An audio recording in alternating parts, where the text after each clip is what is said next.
আসসালামু আলাইকুম। অসংখ্য ধন্যবাদ জানাই আপনাদের সবসময় আমার কাজগুলো সাপোর্ট করে আসছেন। যে কোনো উৎসবের জন্য চলেন আজকে মিষ্টি রেসিপি তৈরি করে নিই। অনুরোধ থাকবে টেস্টি আমি ভিডিও পেতে চাইলে পেজটি ফলো দিয়ে রাখবেন। সিমাই 400 গ্রাম ভেজে নিতে হবে। 3 লিটার দুধ, হাফ চা চামচ ম্যাঙ্গো এসেন্স দিয়ে জ্বালিয়ে নিতে হবে প্রায় 8 মিনিট। 2 কাপ জ্বালিয়ে নেওয়া দুধ সিমাইয়ের ভিতর দিয়ে দিতে হবে। সামান্য লবণ এবং হাফ কাপ চিনি দিয়ে সিমাইটা এমনভাবে রান্না করতে হবে যেন একটু মাখা মাখা হয়। বাকি দুধের ভিতরে 1 কাপ চিনি দিয়ে জ্বালিয়ে নিতে হবে আরো 10 মিনিট। সিমাই আলতো হতে মেখে নিতে হবে।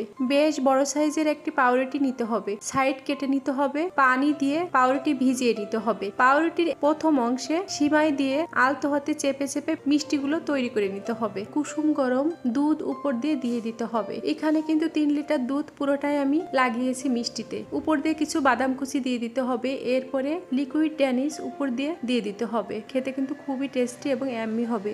ভালো থাকবেন সব সময়। আল্লাহ হাফেজ।